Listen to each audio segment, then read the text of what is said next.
Okay, so we're here to talk about what biohacking is, and then also what are the three ways we can boost our energy. Because I know I'm no different than anybody else, but my energy levels are chaotic. And I don't know about you, but like around 3 p.m., they start to plummet. And then it's like, okay, I need a coffee. I need something. I need whatever to get me through the rest of the day, even if I get like 7 to 8 hours of sleep. So, first off, let's talk about biohacking because I have no idea what the heck that is. And I know science plays a whole big thing in this entire process. So go ahead and tell me about it. Yeah, isn't biohacking an interesting word? I remember the first time I heard it, I was like, that sounds a little like, is that illegal? Like, what is going on here with this hacking? Or what are we Are we hacking? cloning? So basically, think of it this way. Biohacking is very similar to health optimization. So the way I like to think of it is I'm doing things to alter not only kind of the inside of my body, but what surrounds me. And the whole purpose of doing that is to have more longevity, more wellness, more vitality, feeling better in our bodies. So what makes biohacking different than just like doing regular health habits is specifically that we're always measuring the outcome. Because I know for me, like I'm a busy entrepreneur. I don't have a ton of hours in the day. So I can't just be doing every health habit that, scrolls across my Instagram feed. So what's really important for me is so many too. Oh my right? gosh. So with biohacking specifically, I am always looking at, am I getting more energy out of something than I put into something? So how I like to do that specifically with my clients is I often have them wear like fun little trackers. So whether it's a Fitbit or some people do Apple Watch, I love my Oura Ring, like they're all good. But looking at that data and specifically seeing like, oh my gosh, am I noticing a difference from this? Or is this just something I think I should be doing because somebody on the internet said? Yeah. Okay. So that's a pretty clear definition of some biohacking. What are the questions and things that we should be looking at if we're trying to determine if biohacking is even working for us, or how do we even start that? Yeah, well, it depends what you're biohacking. That's the fun thing. So let's take sleep, for example, because we all know that sleep is so important to how our brain functions and how clear and how sharp and how energized we feel. But you know how you said at the beginning, my energy levels are all over the place, even though sometimes I get 7 to 8 hours of sleep. So what I would be looking at is, okay, what are the things that go into maybe enhancing the quality of my sleep? Because there's a difference between how much time you spend asleep and what your brain does while you sleep. So it actually goes through it goes through some pretty cool things. Like there's different phases. Some of them go and promote like memory and like recovering from your workouts. Other phases you go through, they promote creativity and problem solving and emotional management. So if we're not getting that full spectrum of quality sleep, we're going to wake up feeling like we have jet lag, even if we had 7 to 8 hours. So something that I like to do, for example, is I will look. So some of these devices, they'll spit out like data in the morning that says, hey, this is how much deep sleep you had during the night. Now, science shows 15 to 20% of our night should be spent in dreams or in deep sleep. So then I'm looking at, okay, now what can I do specifically to bump deep sleep? And the great thing about science is there's so many things that show if you want to improve the quality of your sleep, try this, try this, try this. And I'm always watching my data to see, did that make a difference or not? And I'm not sticking with the things that aren't making the difference for me because I just don't have time to do every single health habit. Yeah. Okay, so obviously like a health tracker would probably be the best way to start biohacking yourself. Which honestly makes sense. I'm probably really horrible at trying to track that kind of stuff. I think I do it out of not wanting to know for fear of the fact that I definitely don't do it right. So that could definitely be a step in the right direction of just purchasing or wearing, one of those things that can tell me what the heck is going on inside. So biohacking and getting energy, I'm sure they correlate, right? Mm-hmm. So what are these tips that we should start considering? Yeah. So let's jump into the first one because we talked about there being three big things that I always like to cover. Number one, and it is at the foundation of everything, and we kind of touched on it, is sleep. Yeah. So one of the easiest tips I can give, and one of the ones we don't know, is doing what I call a circadian rhythm reset. So your circadian rhythm is basically a fancy word for my body follows a 24-hour clock. It's really neat. Like we have hormones that go up and down at certain times. Body temperature goes up and down at certain times. Our bodies follow clocks. Like that's why we get tired at night and we wake up in the morning, right?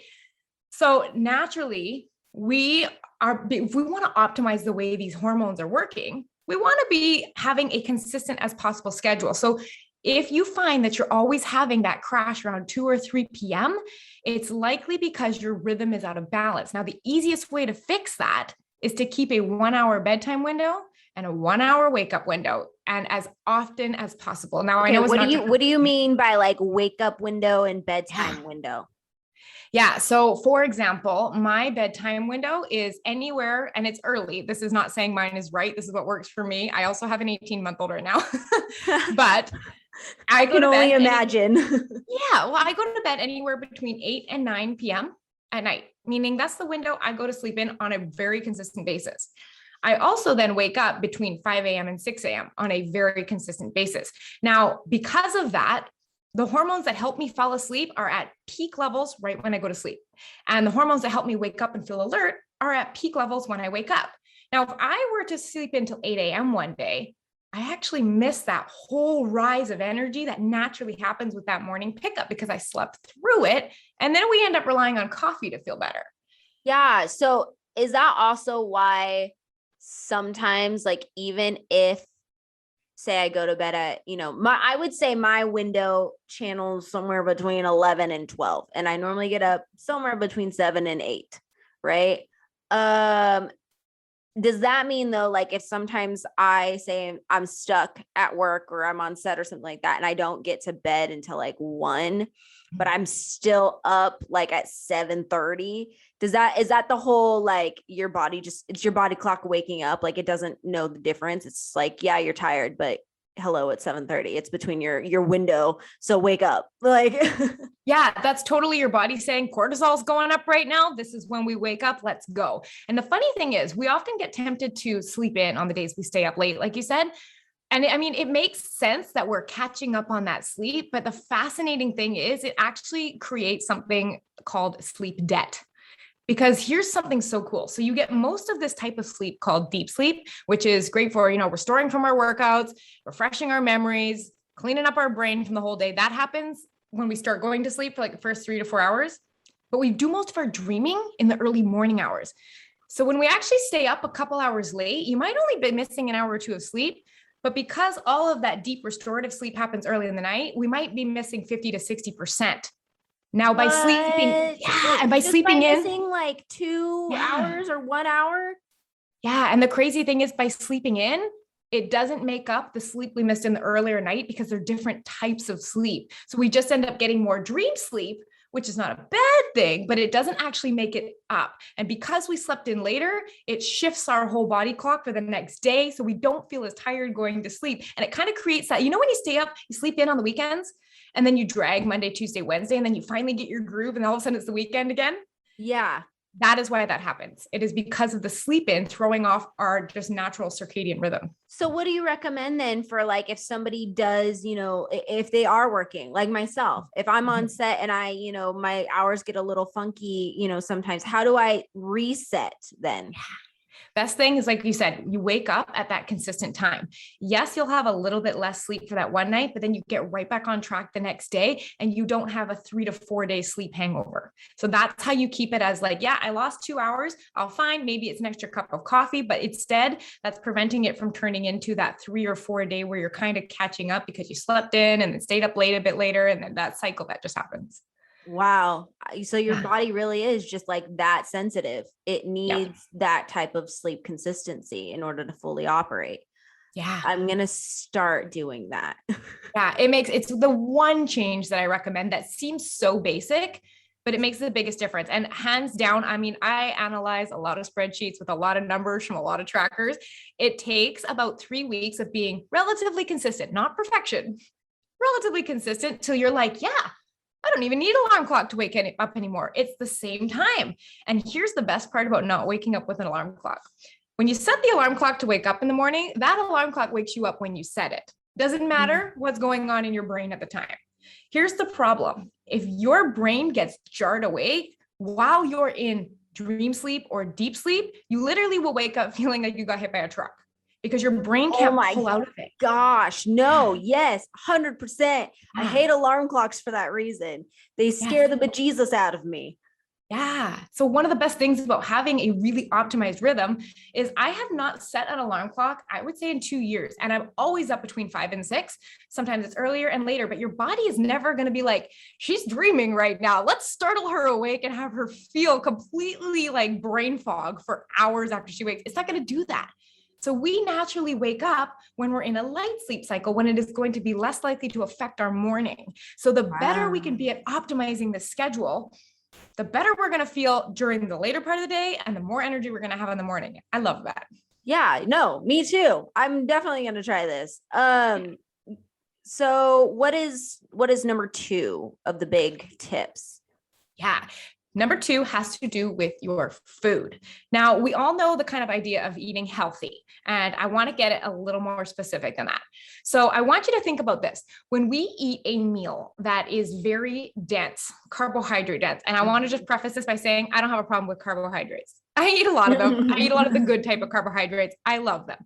However, when we eat either a lot of carbohydrates or specifically the type that spike our blood sugar the most, so think things like sugar, think things like flour, think things like processed food, what happens is we get a really quick rise in blood sugar, and we got a hormone called insulin that follows it to help get the sugar out of the blood.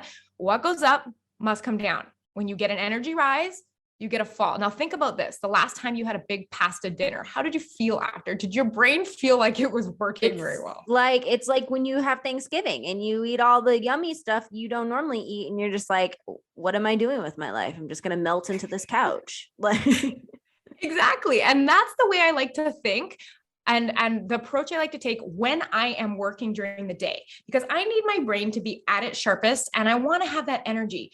So I'm very conscious of what I choose to eat for lunch, because we all know that it's that 2 to 3 p.m. slump. We all feel it. I hear that over and over again.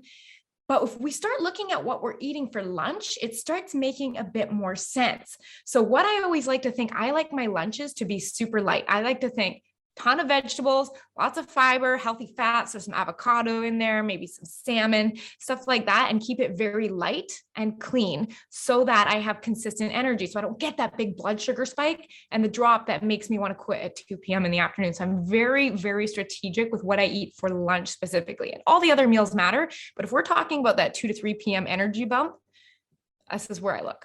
lunch, huh? Okay. I mean, that makes sense. I mean, I'm going to be the first off to say that like sometimes I like out of curiosity, I did this food tracker. I know I'm not really good at like tracking everything else, but the food tracker just out of curiosity, because I had a feeling I wasn't eating enough.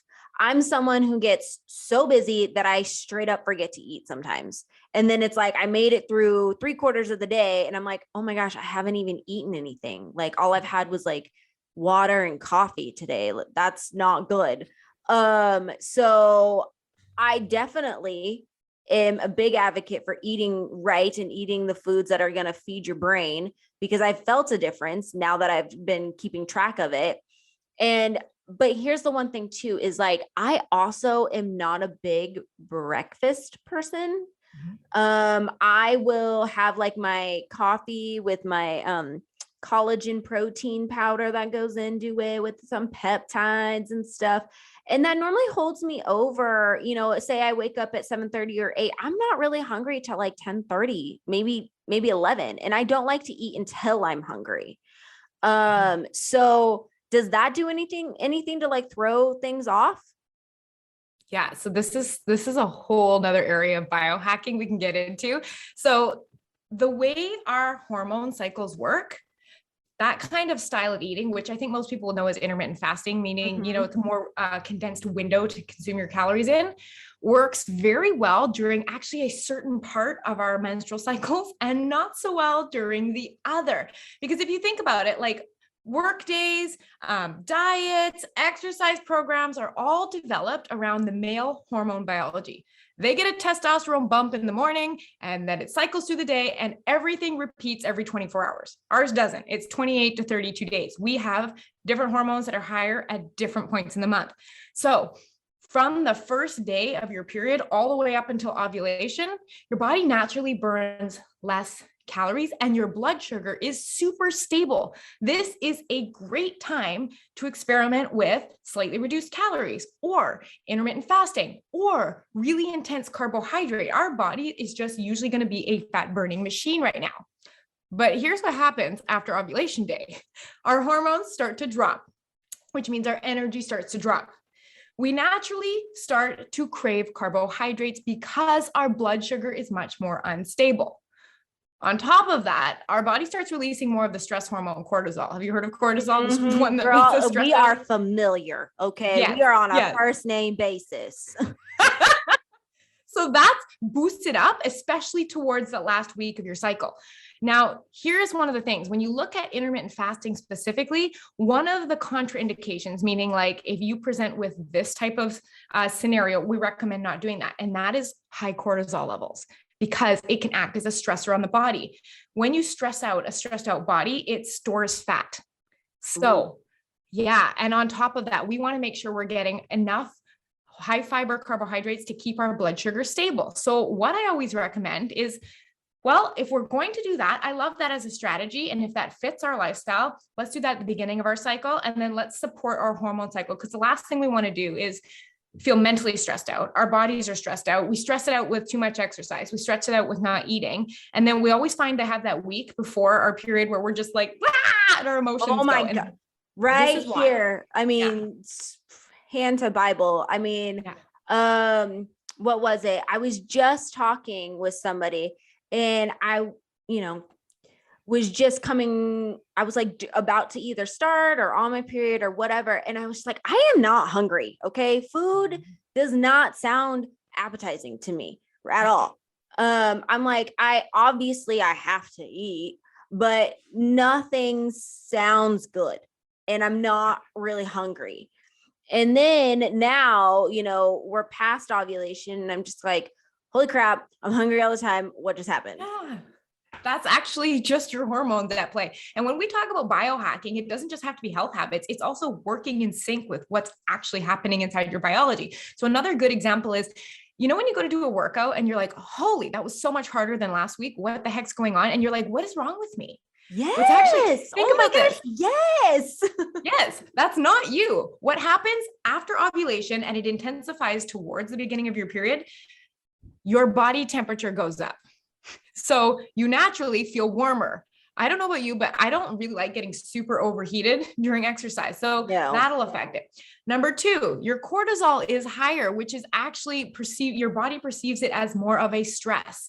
Your energy is dropping because your hormones have dropped off. So you're going to pile on. Your body's already hot. Your body's already stressed out. On top of the fact that your energy is dropping, this is totally normal. So instead of trying to power through our same workouts all the way through our cycle, that's more designed towards like the male biology.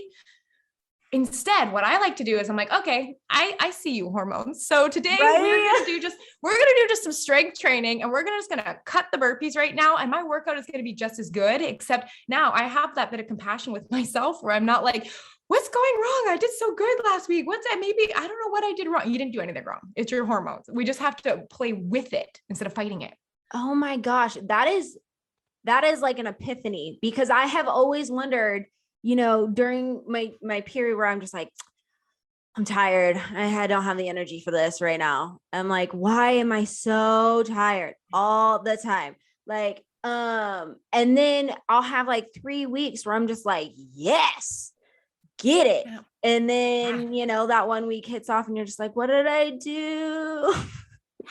Yeah, it's totally normal. And then I find once you can stop the pressure on yourself, when you realize like, oh, this is just my body. It's fine. Nothing has gone wrong. We can start adjusting. I mean, that's a great week to do things like, yoga, go for a walk, do some Pilates. do a bar class, Ah, something fun like that. And I kind of think of it more as just like, my body's stressed out right now. My hormones are super low. My energy is low. What's going to feel good? Not what did I yeah. schedule at the beginning of the month based on some 6-week program where the workouts are the same intensity every week. It's just not realistic when we look at how our bodies work. Oh my gosh. And you should always, I feel like you should always try and cooperate with your body. I mean, teamwork Yes. makes the dream work, man. So true. So true. Okay, so what's this third one? Yeah. So as women we have brains that literally do not turn off, we need to learn how to turn off our brain, and not the, oh yeah, I'm turning my brain off, but I'm actually sitting here watching Netflix and scrolling Instagram while popping into my Gmail. Oh, Why do you Facebook. know Oh, me so well? Why do you we know all do. me so well? This is all of us. This is all of us. That's actually why. So we like to think that we're taking some me time, and I'm using air quotes around that because my clients say like, I had such a busy day. I saw this many clients and I had to do this and I had to send these emails and do, and we're going all day and I just need some me time. And so they collapse onto the couch, which is fine. I'm all for Netflix if it's intentional, but they sit there and, like I said, they're on their phone the whole time. So instead of actually getting the purpose of their me time, which if I talk to people, I'm like, what do you want out of your me time? They're like, well, I want to recharge. I want to feel calm. I want to feel refreshed. And I want to feel at peace. I don't know the last time I've sat on my phone while watching TV that's done that for me. It really just kind of keeps that heightened sense of like, do, busy. And then I go Stimulation, to, constant stimulation. yes. So what I like to think of is it's not about the activity that's going to create that resting me time. It's about what your brain waves are doing. So we often think like we're told like, oh, have a bubble bath, go for a walk. I know some of my clients sit in the bubble bath and all they do is think about, what did I get done today? What didn't I get done today? What am I going to do tomorrow? That's not relaxing. It's not about the activity. It's about what's happening in your brain. So right now, while, audience is listening to this, me and you are having this conversation, our brainwave is at a certain speed called beta. We are thinking, we're focusing, we're having, you're concentrating. You might be thinking of the question you're going to ask next. This is called beta. This is excellent for focus and attention and alertness. And we really want this right now. However, in order to have recharge time, we need to be able to shift our brainwaves into the next state down called alpha. It is a slower type of brainwave. It is that feeling that you get when you're just, it's kind of like that exhale, let go, end of a yoga class vibe, just kind of just like, yes, I'm here. I am present. I am merely being, existing. I'm not doing. Mm. And we have a hard time doing that. And we like to think that there's certain activities that do it, like I was saying. And I have some clients that are like, I'm going to have alpha brainwave time. I'm going to read a business book. And I'm like, yeah, but you probably sat there with your highlighter and your sticky notes thinking about content you're going to make from that, right? That's beta. Reading is not always relaxing. I said, you want to go pick up something fluffy off the romance aisle, something, a gardening book. I don't know. That is what creates that relaxed brainwave state. So I think we really have to understand the difference between the doing and the being. And that they actually have different brain waves. And it's not about what you're doing, it's about where you get your brain waves to. So one of the problems my clients often have is they're like, Tanessa, I get it. How do I do that? So I was reading a book and I discovered this app that's in this book, and it is amazing. This app is called Brain FM, and I shout them from the rooftops because they are great. So they actually have this like patented technology in their music. And think of it like this. The app is essentially like a remote control for your brain, meaning, I'm going to hit the relax track, and you put the music on, and there's notes embedded in the background of it, which kind of simulate that slow wave alpha activity. And our brains, they like to sync with things. So your brain's like, I can get on board with that. And they sync with that. So if you're like, I don't know how to calm my brain down, this music will artificially sync your brain waves to it and slow you down. And I use this with my clients to be like, this is the feeling you're trying to achieve. Feel that? Okay, now let's practice doing that on your own. And it's fascinating. I mean, they have ones for focus, they have ones for meditation, they have ones for sleep, but the relax one is something we so seldom really, really settle into. And we need that that difference in order to really feel energized so our brain can refresh and get back online the next day. Oh my gosh, I'm going to have to definitely look into that. I think relaxing is so hard for us to do in general. I think our version of relaxing is definitely not relaxing. And I am guilty. And if you are an entrepreneur, an ambitious person, you are constantly thinking and you have like 5 million things going on. I had one person tell me that a female's brain is kind of like a browser window with like 5 million tabs open. And I was like, oh my gosh, you're so right.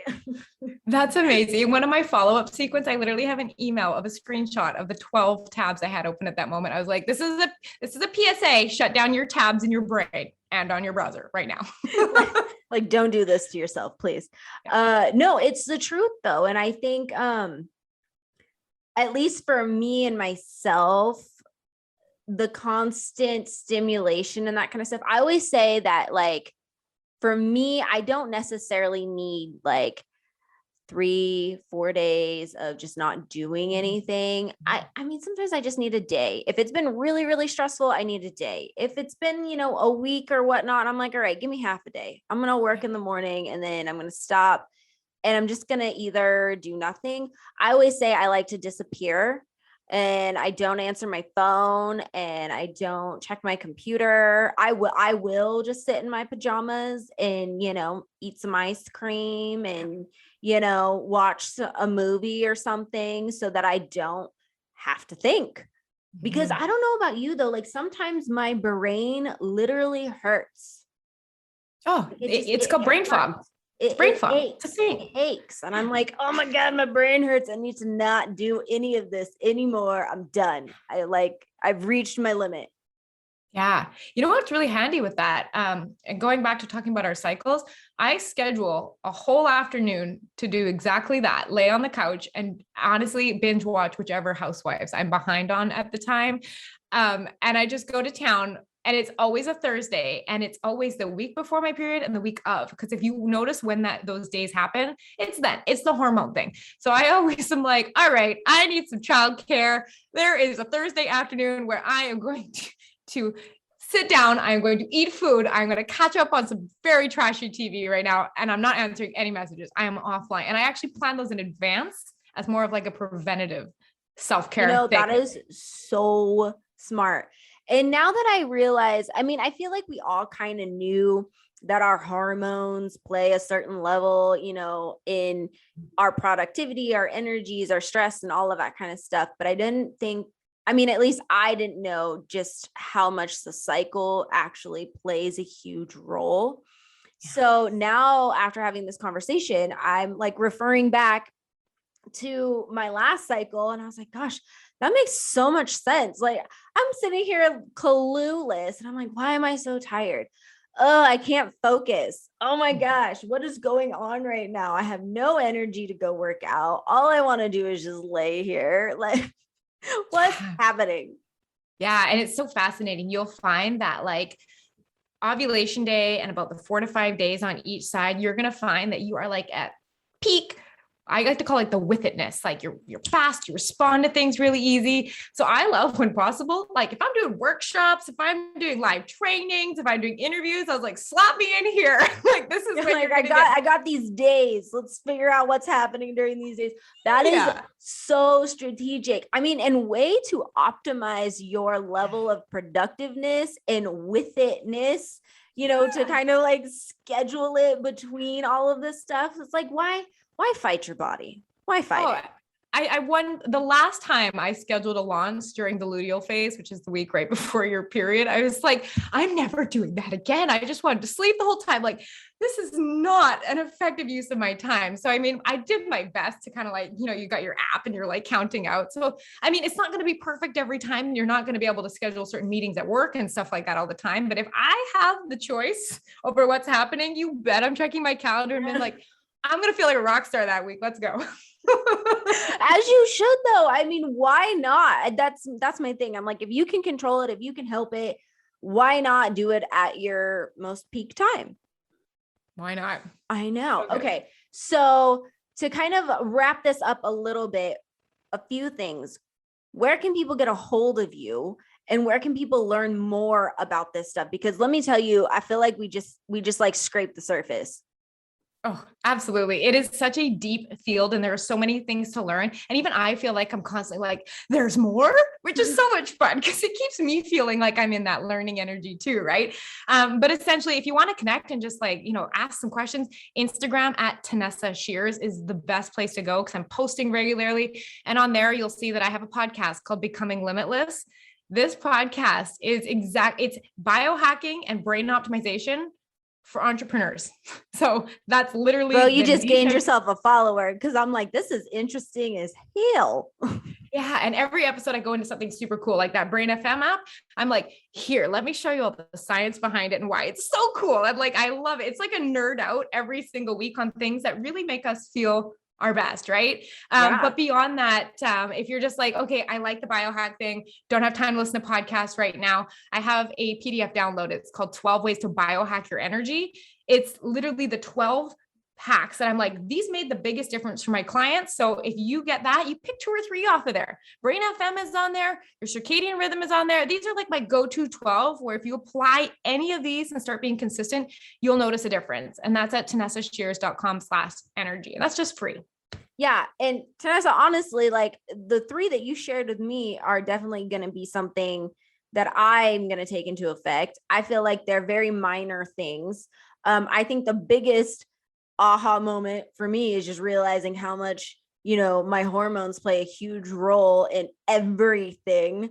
And to learn to work with them rather than against them, because I'm stubborn and my brain is just like, no, you're going to do it now. Don't do that. That's so much stress. Oh, totally. It never feels good anyways. And then we just get into that whole beat up shame spiral. It just never feels good. No, not at all. Okay. Well, thank you so much for joining us. That was awesome. And I cannot wait to have you back on and learn more about all this stuff. I think it's amazing and so incredibly helpful. Oh, thank you for having me. I love talking about this stuff. Anything to help us feel a little more well-rested and energized, I'm all about it. Yes.